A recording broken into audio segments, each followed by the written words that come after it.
na ijulikane kwamba yuko Mungu anaweza, na ijulikane kwamba yuko Mungu ana uwezo, na ijulikane kwamba yuko Mungu anaweza yote, na ijulikane kwamba yuko Mungu ana uwezo, na ijulikane kwamba yuko Mungu ana uwezo. Hakuna kufanana na Yesu, hakuna wa kufanana naye, hakuna wa kufanana na Yesu, hakuna wa kufanana naye. Anaweza, Mungu wangu anaweza, hakuna wa kufanana naye, hakuna wa kulinganisha na Yesu, hakuna wa kufanana naye. Anaweza, Mungu wangu anaweza, hakuna wa kufanana naye. Na ijulikane kwamba yuko Mungu ana uwezo, na ijulikane kwamba yuko Mungu anaweza, na ijulikane kwamba yuko Mungu ana uwezo, na ijulikane kwamba yuko Mungu ana uwezo, na ijulikane kwamba yuko Mungu anaweza, na ijulikane kwamba yuko Mungu ana uwezo, na ijulikane kwamba yuko Mungu ana uwezo, na ijulikane kwamba yuko Mungu anaweza.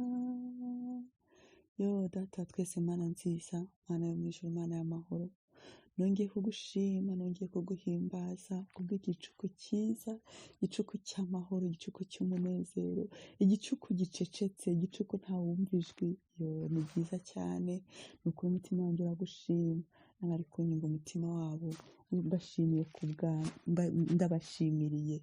Ni ukuri iyo umuntu abyutse, iyo umuntu abasha kuvuga, byose biba bishoboka, kuko uri Imana y'abazima, ntabwo uri Imana y'abapfuye.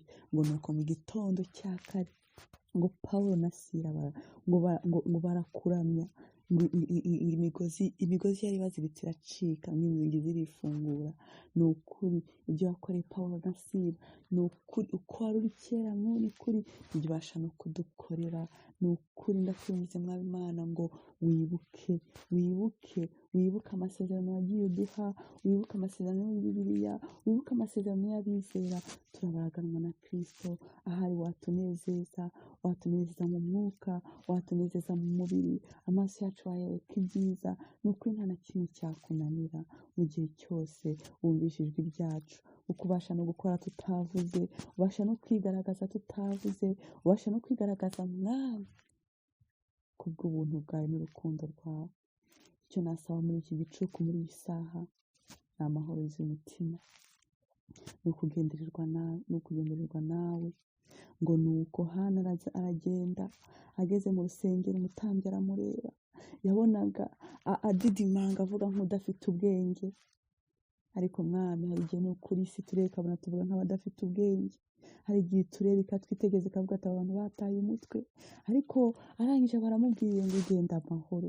Ijambo ryawe rirambwira ngo uwo muntu ntiyongera kugira gute umubabaro ukundi, ntiyongeye kugaragara nk'umubabaro ukundi. Natwe reka tujye kongera kugaragara nk'umubabaro ukundi, ngo turi mu bwiza bwawe. Umutima wanjye unyizeza udashidikanya ko igihe cyose mfunguye akanwa, abamarayika bakora uko ari imyuka ikorera abazaragwa agakiza. Ndabyizeye, reka mwami Yesu Kristo uyu munsi wa nyuma y'umwaka tubone kugira neza kwawe, ubuntu bugeretse ku bundi, twinjire mu wundi mwaka umunezero ari wose. Ni ukuri ndagushimiye, umutima wanjye urakunezerewe, ndagushimiye kuri byose. Ishimwe no gukomera ni neza yawe. Njyewe numva nakomeza kubivuga, numva nakomeza kubibwira isi yose, ariko mwami urabizi ibyo biri ku mutima wanjye. Ni ukuri ngo ntabwo neguzwa izuru, ndagushimiye. Reka mwami yumvire isengesho wese, umwuka wishime wuzura mu mutima we, umwuka w'amahoro nkamwe Hana yakiriye. Ni ukuri ngo muri wowe niho hari amahoro, kuko amahoro y'isi ntacyo yadufasha. Hanze yawe ni habi. Ijambo ryaratubwira ngo hanze yawe hazaba imbwa n'abarozi, kandi twe ntabwo turi imbwa n'abarozi. Turi abana b'Imana, turi ishyanga ryera, turaba umwami Imana yaronse, turabami n'abatambyi, turi beza imbere n'inyuma. Reka ubwo bwiza bwawe bukomeze bushashagirane, tube urumuri rw'amahanga, isi yose itubone, ibonesha amaso. Ndagushimiye n'umutima wanjye wose. Ni ukuri nkuzamura icyubahiro, ni ukuri nciye bugufi kubwo gukomera kwawe, kubw'imbaraga zawe. Ndagushimiye cyane, ndagushimiye Yesu we, ndagushimiye. Ndagushimiye cyane,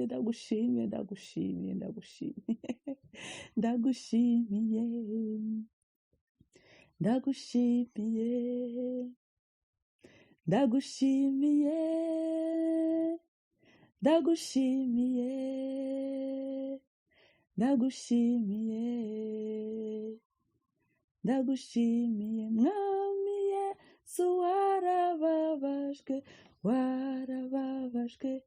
ari njye uzira. Ndagushimiye, tuzajya tuguhimbaza, tuvuga imirimo wakoze, tukuririmbire, kugusaba ubwenge ntabwo bikomeye kurusha ibyo wakoze. Ndagushimiye, ndagushimiye.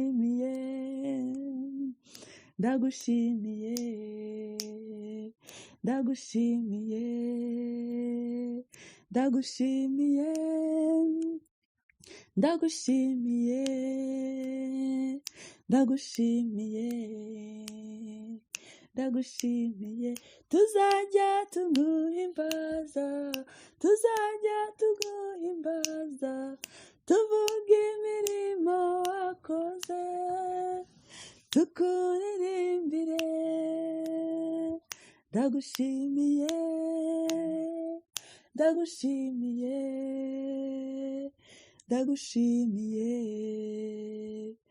Ndagushimiye, iminsi y'ejo hazaza mwami, abazambona bazavuga ko nahawe umugisha. Iminsi y'ejo hazaza mwami, abazambona bazavuga ko nahawe umugisha. Ndagushimiye,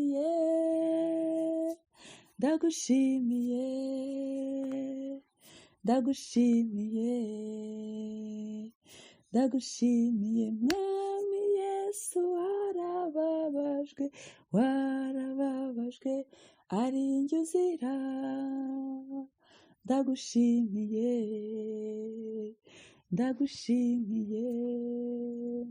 Mwami Yesu ndagushimiye. Ni ukuri mu minsi y'ejo hazaza abazambona bazavuga ko nahawe umugisha. Ni ukuri undindira hazaza kugira ngo nzavuge kugira neza kwawe. Nzabivuga ni ukuri kw'Imana, nzabihamya, kuko guhereye umunsi igihe gitambutse amaso yanjye amaze kubona byinshi. Ntacyo wampishe, ntacyo wanyimye ugifite. N'ubu mwami Yesu Kristo uracyaprovidinga. Umutima wanjye uragushimiye, imitekerereze yanjye iragushimiye. nabura kugushima gute ko imitekerereze yanjye ari iyawe, nabura gute kuvuga izina ryawe ku mwami wamamaye. Nta washyira izina ryawe ahantu hijimye ngo bishoboke, ni ukuri urumuri rw'isi. Kuva navuka numvise bakuvuga, abanditsi baranditse, ariko na n'ubu baracyavuga. Mwami Yesu Kristo urabikwiriye, ngo urabikwiriye, ngo urabikwiriye, imitaga n'imitago urabikwiriye, ibihe byose urabikwiriye. Umutima wanjye uragushimiye, yo ndagushimiye, ndumva nta kurekura, ariko sinanabishobora kuko tugendana buri munsi. Yo ndagushimiye cyane, umutima wanjye uragushimiye, ndagushimiye Yesu, nukuri ndagushimiye, ndagushimiye, ndagushimiye, yo ndagushimiye, ndagushimiye, ndagushimiye, ndagushimiye, ushimwe, uhabwe icyubahiro, urera kandi urakiranuka. Nzahora mbivuga kukiranuka, nzahora mvuga urukundo rwawe rutagereranywa. Ni ukuri ntabwo amaso y'abantu yabasha kubibona, ariko umutima wanjye n'umukanye biranyemeza ko Mwami ufite urukundo rutagereranywa. Ni ukuri ndagushimiye cyane, ndagushimiye, ndagushimiye. Yo ndavuze ngo ishimwe no gukomera ni ibyawe igihe cyose. Ni ukuri nk'iby'amaso yacu atigeze kubona, ngo nibyo bikiye abera bawe. Ni ukuri ndabigushimiye, amaso yanjye atarabibona. Ushimiye neza yawe, ngushimiye gukomera, ngushimiye. Yo ni ukuri ndagushimiye, ndagushimiye, umutima wanjye uragushimiye. Ntabwo nabona ikindi mvuga, yo Yesu we, ntabwo nabona ikindi kintu nkubwira, ariko ni ukuri ngo urondora imitima, ngo ntuneguzwe izuru. Ni ukuri umutima wanjye uragushimiye. Yo hari uyu mwaka wabaye mubi, ariko umutima wanjye urambwira ko ari mwiza kuko mbasha kugushima. Yo ni ukuri ibyaduhigaga byari byinshi, abari batuje akanwa kabo ngo ntituzarenga uyu mwaka, abari bohereje amatake, abari bohereje amarozi, abari bacunaguje, yo batanze amafaranga menshi, ariko Mwami Yesu Kristo ntiwabishimye, ibyo byose ntiwabishimye. Ngo ni ukuri ntabwo wabishimye kuko wabonye bitabereye. Yo icyo washimye ni amahoro, icyo washimye ni urukundo, icyo washimye ni imbaraga, icyo washimye ni ubutsinzi. Ni ukuri uduhe kugendera muri ubwo butsinzi. Ni ukuri utubonye wese bajya tubaza ngo niki gitumye munezerewe, ngo tujye tuvuga ngo nuko Yesu yatugiriye neza, kandi yarabikoze tubonesha amaso. Ni ukuri yarabikoze. Ni ukuri reka tureke kureba ibyatambutse bitari byiza, ariko amaso yacu atwereke gusa ko tubasha kubumbura umunwa tukavuga tukagenda. Ni ukuri hari abari acecekewe, hari abaryamye mu mahopitali, hari abari kwibaza ngo biragenda bite, ariko Mwami Yesu Kristo ngo uri Imana y'abazima, nabo ndabizereye, nzi neza kuzabagirira neza.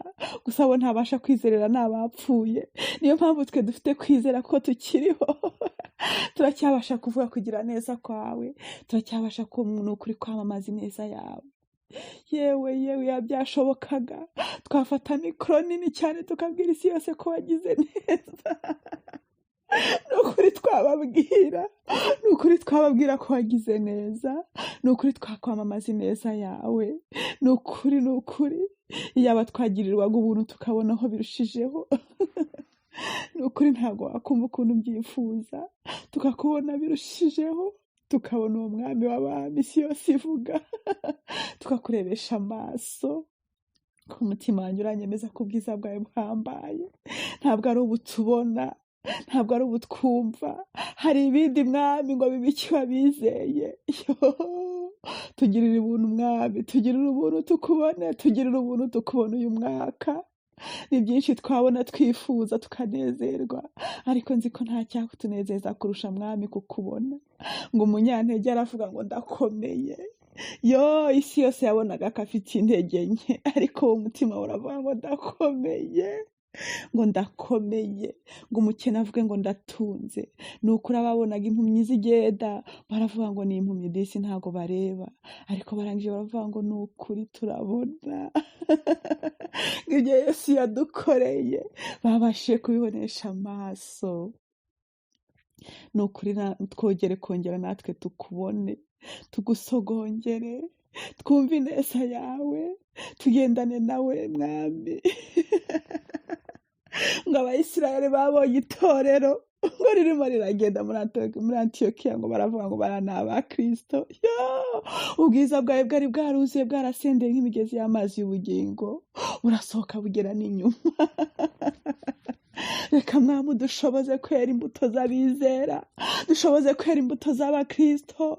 Imitima yacu yuzemo kwihangana, yizemo kwirinda, yizemo amahoro, yizemo ibyishimo, atari ukubera ko isi yabiduhaye, ari ukubera ko imbaraga z'ubwami bwawe ziganje umutima wacu. Ni ukuri n'ibindi nabyo turabyakiriye, n'ibifatika tubibonesheje amaso, kuko mwami nabyo ni ibihamya by'uko mwami twagukurikiye. Ngo nuko Mose abaza umwami Imana, aramubaza ati ikizamenyekanisha ko nagendanye nawe ni ikihe? Ubu bwoko mpaye simbujyana tutari kumwe. Umwami Imana aravuga ngo n'iki nsabye ndagikoze. Ni ukuri, kandi urongera uravuga uti mbasha no gukora ibirenze ibyo musaba. Ni ukuri n'icyo ngicyo tugusabye twizeye kugikoze, kuko uri Imana itabeshya.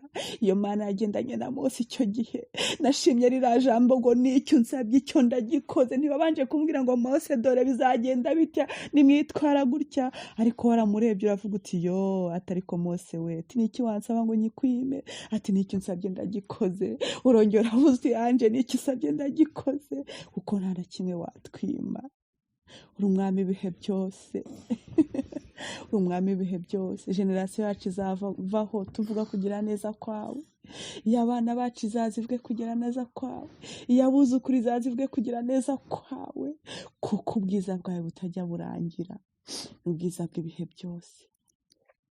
Ndagushimiye mwami, ndagushimiye ko imisozi yose yidukuye imbere, ndagushimiye ko ibihagaze imbere yacu twibaza ngo bizagenda bite, ndagushimiye ko ubikuyeho, ngushimiye ko ingabo nyinshi ziri gupfa ku bwacu.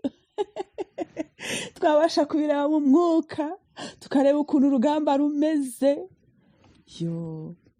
Ariko mwami, ngo waratsinze, ngo nanesheje isi, ngo muhumure nanesheje isi. Ngiye mibabaro muzahura nayo, ariko mujye mwibuka ko nanesheje isi. Ni urugamba warwanye rimwe rukarangira. Ariko mutekereze urugamba umwami Imana yarwanye rimwe rukarangira, rukaba rutajya ruba expired. Hari imbunda, hari intwaro zihagaze kuturwanirira buri munsi. Uko ikintu kije ahita haboneka ikirwanya ikikirwanya. Ibyo byose ni umwami Imana wabikoze. Ngo yayikoreye twebwe twese, abamwizeye n'abazamwizera. Nta cyatubuza kumwizera, nta n'icyatubuza kumukurikira. Icyo dusaba gusa ni uko aduha imbaraga zo gushira amanga. Ngo ba Petero barabakubitaga, bakabashyira mu mavuta, bakabashyira, ariko mutekereza umuntu bashyira muri gereza, yamara kugera ku muryango wa gereza agahita yongera agafungura Bibiliya akavuga kugira neza kw'Imana. Ngo bari bafite gushira amanga kudasanzwe, ngo bari bafite ishyaka ry'Imana. Mwami sinagusaba ibindi kuri iyi saha, kuko ibyo byose ndabizi uzangirira neza, ariko ngusabye mwami Imana ngo unyuzuzemo iyo boldness bari bafite ko gushira amanga. Ko gushira amanga. Njye mvuga ntavuga ngo baramfunga, njye mvuga ntavuga ngo abantu baranyanga, njye mvuga ntavuga ngo barantekerezaho iki. Ibyo byose birabareba. Icyo navuga cyo nuko umwami w'abami ari umwami w'ibihe byose. Ni umwami w'ibihe byose, umwami udahemuka, umwami w'urukundo, umwami w'imbaraga, ni umwami ushoboye byose, ni umwami.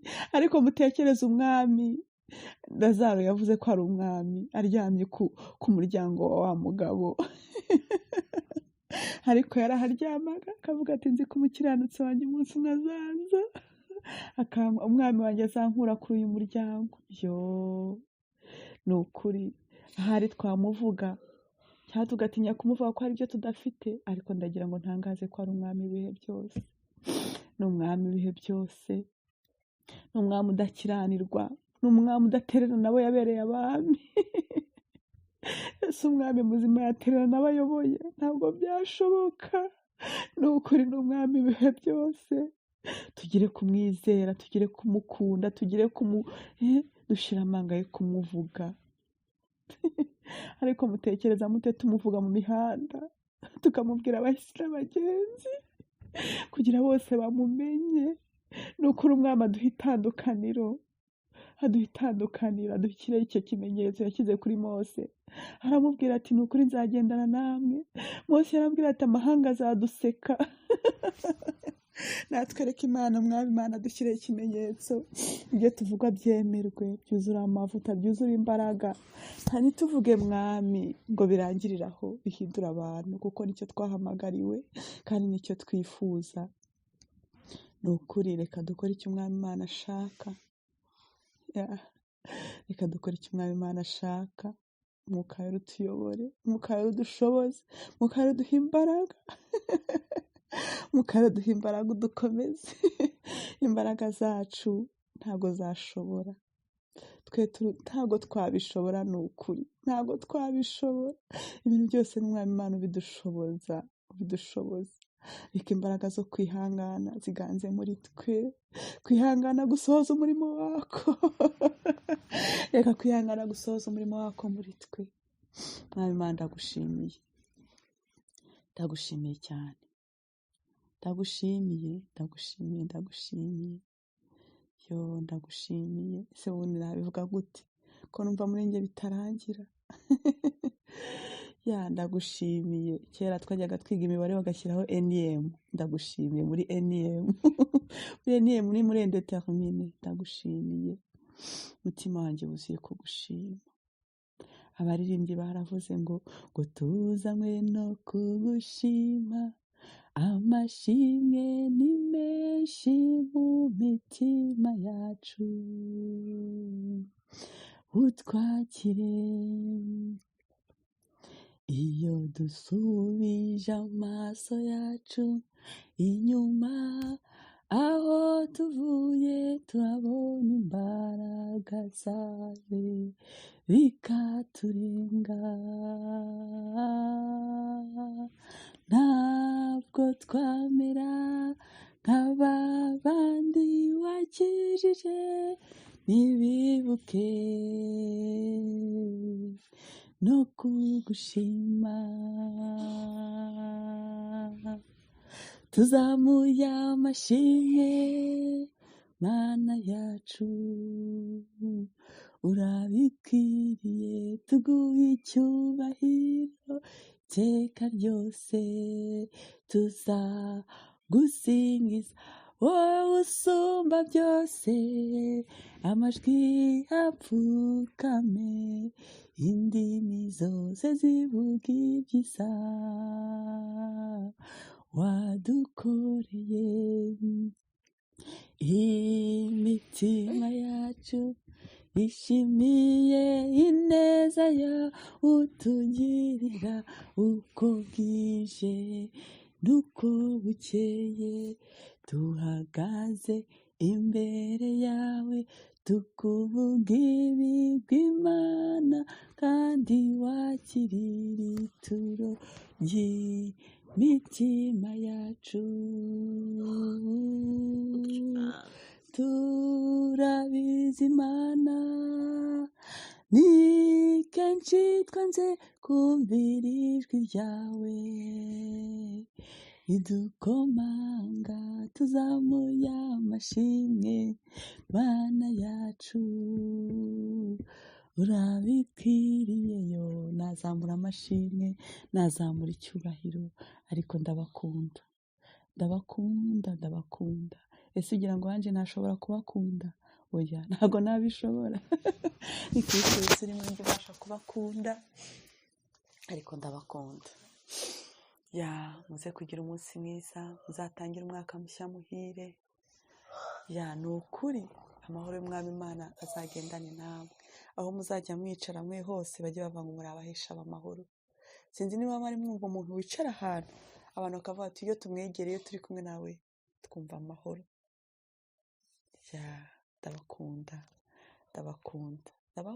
Ndabakunda. Sawa, murakoze.